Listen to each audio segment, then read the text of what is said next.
नमस्कार दोस्तों, आपका स्वागत है मेरे YouTube चैनल यूपीएससी पाठशाला में।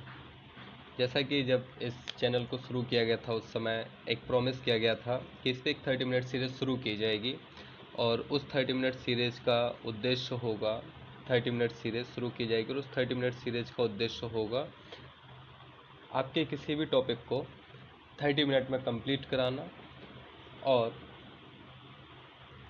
कॉम्प्रहेंसिवली उसको कंप्लीट करा देना। तो उसी सीरीज को हम शुरू करने जा रहे हैं, जैसा कि हमने प्रॉमिस किया था। तो हम इस सीरीज को शुरू करने जा रहे हैं और ये सीरीज संविधान और राज्य व्यवस्था से शुरू होगी, अर्थात हम पॉलिटी की शुरुआत करेंगे और इसके बाद ये सीरीज अलग अलग सब्जेक्टों पे धीमे धीमे आगे बढ़ती रहेगी। मैं शशिकांत झा आपका स्वागत करता हूँ। चलिए ठीक है, हम शुरुआत करते हैं इस सब्जेक्ट की।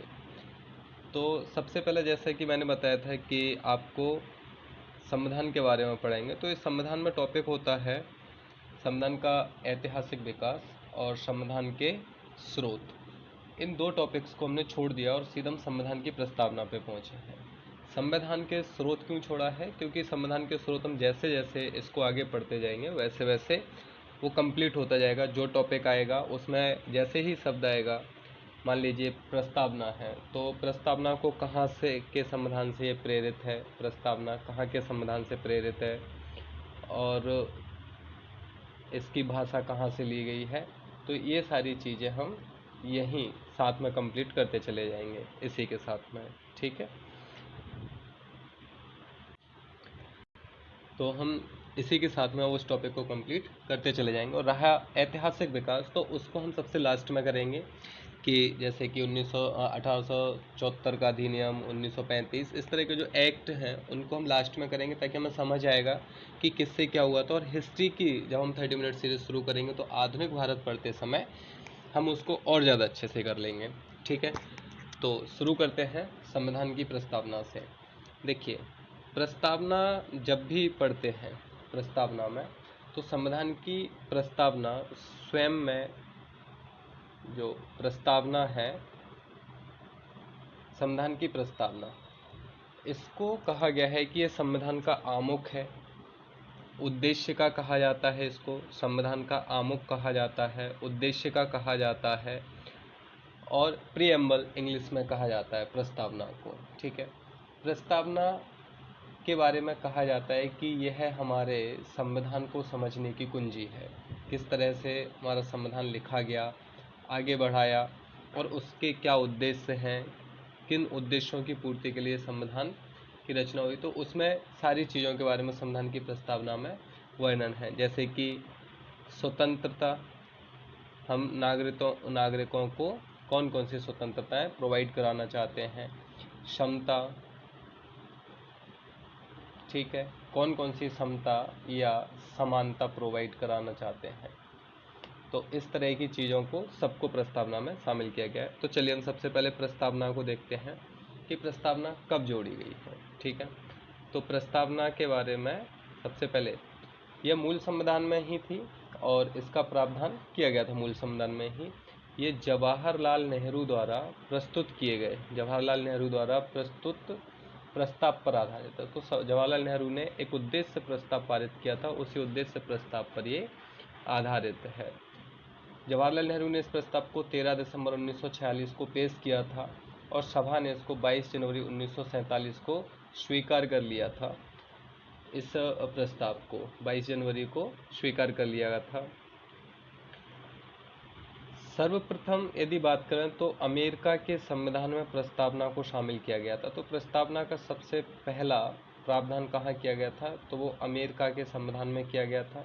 इसीलिए हमने जो प्रस्तावना का विचार है वो कहाँ से लिया हुआ है? प्रस्तावना का विचार हमने अमेरिका से लिया है, जबकि उसकी जो भाषा शैली है वो हमने कहाँ से ली है? ऑस्ट्रेलिया के संविधान से ली हुई है। ठीक है, अब बात करते हैं कि प्रस्तावना का जनक कौन है। तो याद रखना है, प्रस्तावना का जनक जवाहरलाल नेहरू है। यदि क्वेश्चन आता है प्रस्तावना का जनक कौन है, तो जवाहरलाल नेहरू है। प्रस्तावना का विचार कहाँ से लिया है? हमने अमेरिका से लिया है और इसकी भाषा, प्रकृति, थीम ये कहाँ से ली है? तो ये हमने ऑस्ट्रेलिया से ली हुई है। ठीक है, तो ये संविधान की प्रस्तावना के बारे में था कि इसको कब जोड़ा गया।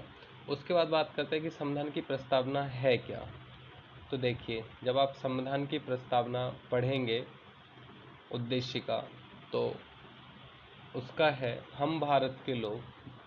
शुरुआत कहाँ से होती है? हम भारत के लोग, और यही क्या देता है? अंतिम शक्ति। ये जो सेंटेंस लिखा हुआ है हम भारत के लोग, यही सेंटेंस का अर्थ होता है कि भारत में अंतिम शक्ति का स्रोत, अंतिम शक्ति का स्रोत कौन होगा? अंतिम शक्ति का स्रोत कौन है? भारतीय जनता है। ठीक है, अंतिम शक्ति का स्रोत भारतीय जनता है।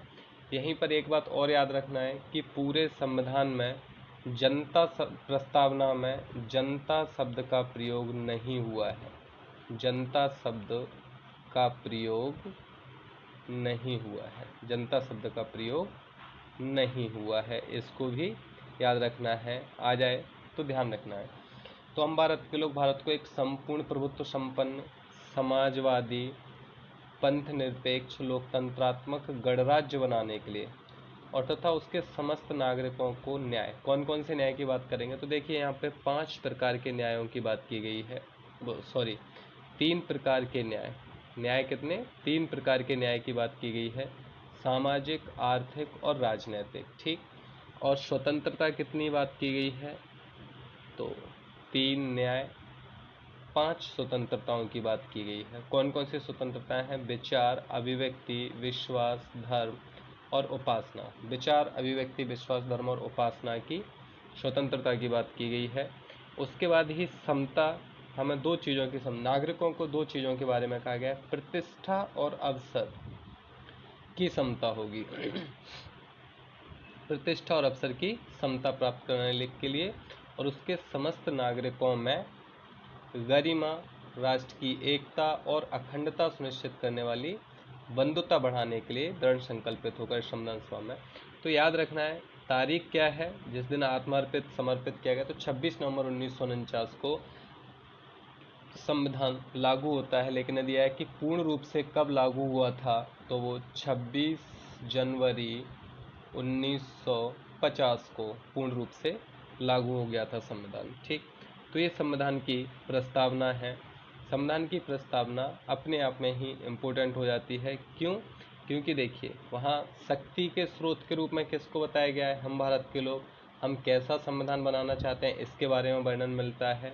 कितने प्रकार के न्याय हैं, स्वतंत्रताएं, 5 स्वतंत्रताएं, समानता, बंधुता और इसमें दिनांक का उल्लेख किया गया है। ठीक, तो ये संविधान की प्रस्तावना हुई। हम भारत के लोग भारत को संपूर्ण प्रभुत्व संपन्न समाजवादी पंथ निरपेक्ष लोकतंत्रात्मक गणराज्य बनाने के लिए। तो ये पूरी संविधान की प्रस्तावना है, जिसमें हर एक वर्ड का अच्छा खासा, हर एक वर्ड पे सीधा सीधा एक मेंस में क्वेश्चन तक बन सकता है। याद रखना है कि पंथ निरपेक्ष शब्द जो था, ये संविधान की मूल प्रस्तावना में नहीं था। पंथ निरपेक्ष शब्द जो था वो संविधान की मूल प्रस्तावना में नहीं था। इसको जोड़ा गया है बाद में, और उससे ही समाजवादी नहीं था, ठीक है, और अखंडता नहीं था, तो इनको बाद में जोड़ा गया है। अभी देखेंगे कि संविधान वो प्रस्तावना में संशोधन हो सकता है या नहीं हो सकता है, किस बाद में क्या कहा गया, ये सब आगे देखने को मिलेगा। उसके बाद चलते हैं, अब देखिए प्रस्तावना की विशेषताओं के बारे में चर्चा कर लेते हैं कि प्रस्तावना से संबंधित किस तरह के क्वेश्चन आपको देखने को मिलेंगे। सबसे पहला, संविधान की प्रस्तावना अपरिवर्तनीय है। अपरिवर्तनीय होने का मतलब होता है कि यदि इसमें दिए गए कहे गए किसी भी बात का पालन नहीं होता है तो आप उसके खिलाफ सुप्रीम कोर्ट नहीं जा सकते या किसी भी न्यायालय में जाके वाद दायर नहीं कर सकते, केस दायर नहीं कर सकते और कह नहीं सकते कि ये वाला प्रावधान लागू नहीं किया गया है। जैसे कि फंडामेंटल राइट्स के मामले में है, यदि फंडामेंटल राइट्स का उल्लंघन होता है तो आर्टिकल 32 आपको सीधे कहाँ भेज देता है? सुप्रीम कोर्ट जाने की शक्ति देता है और सुप्रीम कोर्ट फिर उसके संबंध में सुरक्षा मुहैया कराता है। पहली बात तो ये अपरिवर्तनीय है। दूसरी बात क्या है कि ये ना तो विधायिका को शक्ति प्रदान करती है और ना ही उस पर किसी भी तरह का प्रतिबंध लगाती है। संविधान की प्रस्तावना में कहीं नहीं कहा गया कि संसद को या विधानमंडल को किसी भी तरह की शक्ति है, ऐसा कुछ नहीं कहा गया है। तो ना तो ये विधायिका को शक्ति देती है और ना ही उस पर किसी भी तरह का प्रतिबंध लगाती है। तो फिर इसका इम्पोर्टेंस क्या है? तो संविधान की प्रस्तावना का मुख्य इम्पोर्टेंस है कि ये न्यायालय को मदद करता है किस चीज़ में? संविधान की व्याख्या करने में। जहाँ भी संविधान की व्याख्या की जा रही होगी और किसी उद्देश्य को समझने में समस्या आएगी तो वहाँ क्या होगा? ये हमें संविधान की व्याख्या करने में सहायता करेगी प्रस्तावना। उसके बाद मुद्दा उठा है कि संविधान का हिस्सा है नहीं है या नहीं। बेसिकली ये मुद्दा इसलिए उठा क्योंकि जब प्रस्तावना में संशोधन की बात कही गई, तब ये मुद्दा उठ के सामने आया। क्यों? यदि संविधान का अंग है, प्रस्तावना यदि अंग है तो उसमें संशोधन किया जा सकता है। यदि अंग या हिस्सा है या भाग है तो संशोधन होगा, और यदि नहीं है तो संशोधन भी नहीं होगा। इसी को लेके ये सारी समस्या का जन्म हुआ था। ठीक, तो इसके बारे में क्या कहा गया? 1960 में बेरूवाड़ीवाद आया था और उसमें सुप्रीम कोर्ट ने कहा था कि प्रस्तावना में संशोधन नहीं किया जा सकता क्योंकि यह उसका भाग नहीं है। तो बेरूवाड़ीवाद 1960 का वाद है, याद रखना। और इसमें कहा गया था कि संशोधन नहीं किया जा सकता। क्यों? क्योंकि ये उसका भाग नहीं है। दूसरा ये कहा था, यहाँ पे जो व्याख्या करने में मदद करता है, तो ये मार्गदर्शिका के रूप में होगी, इसके बारे में यही कहा गया था इसी बात में। ठीक है, समझने में सहायता करी। और संविधान की कुंजी है, ये भी इसी जगह कहा गया था। संविधान की कुंजी है, ये भी इसी जगह। फिर उसके बाद आता है केशवानंदवाद 1973 का, और ये बहुत ही फेमस वाद है। इसी में क्या 73 हो गया, ये 1973 है, 1973 का, तो उसको ठीक कर लीजिएगा। 1973 का केशवानंद भारतीवाद।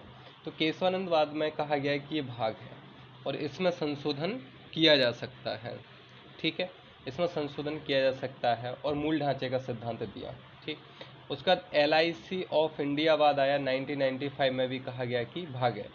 तो इस तरह क्या हो सकता है? वर्तमान स्थिति क्या है कि प्रस्तावना जो है, प्रस्तावना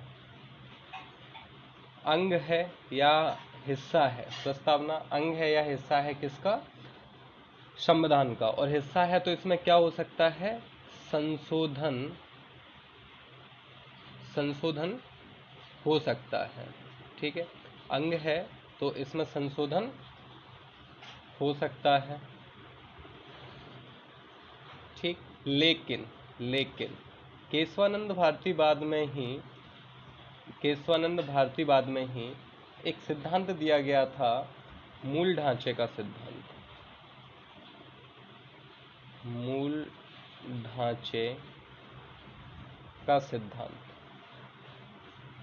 ठीक, और इस मूल ढांचे के सिद्धांत के अनुसार वहाँ जो संविधान का मूल ढांचा है, संशोधन नहीं होगा, नकारात्मक संशोधन नहीं होगा।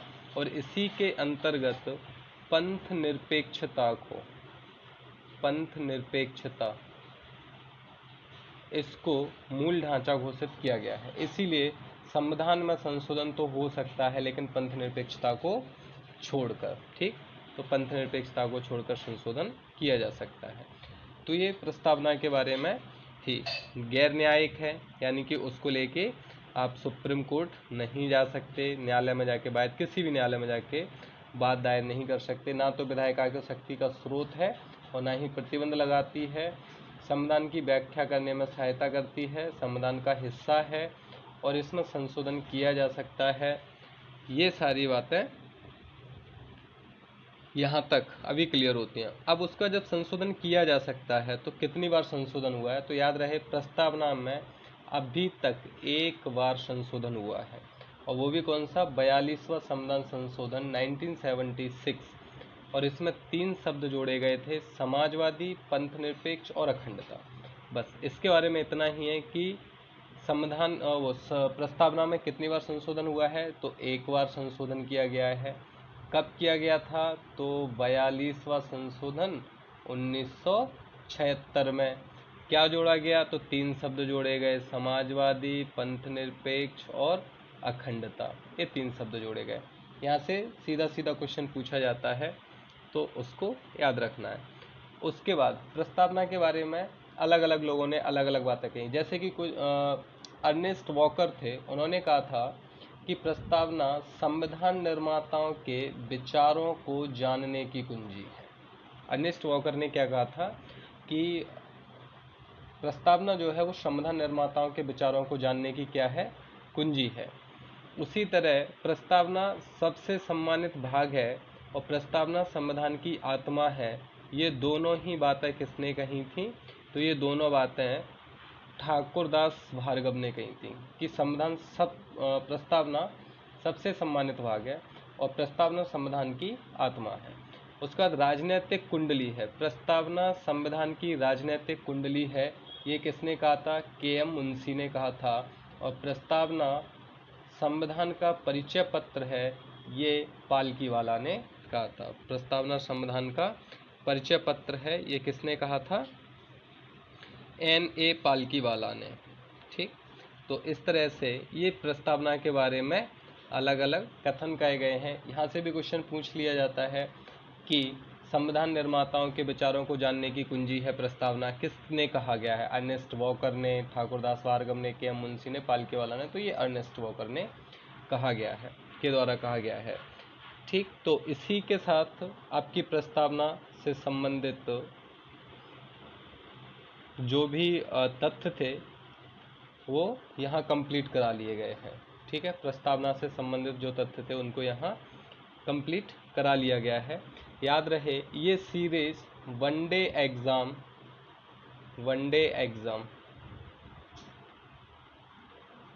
कोई भी हो, प्रीलिम्स को ध्यान में रखकर बनाई गई है। ठीक है, वनडे एग्ज़ाम और किसी भी स्टेट के प्रीलिम्स को ध्यान में रखकर ये सीरीज जो है 30 मिनट सीरीज आरंभ की गई है और इसका उद्देश्य वही होगा, कोई भी वनडे एग्ज़ाम, चाहे वो आपका एसआई हो, कांस्टेबल हो, एसएससी हो, जीडी हो, और किसी भी स्टेट का प्रीलिम्स हो, चाहे एमपीपीएससी, यूपीपीएससी, राजस्थान पीएससी, कोई भी स्टेट प्रीलिम्स और कोई भी वनडे एग्ज़ाम, उसको ध्यान में रख के ये सीरीज़ शुरू की गई है। तो इस सीरीज़ के कंप्लीट होने के बाद ये पक्का है कि संविधान से आया हुआ क्वेश्चन आप सॉल्व करने में सहजता अवश्य फील करेंगे। ठीक है, इसी के बाद विदा, थैंक यू।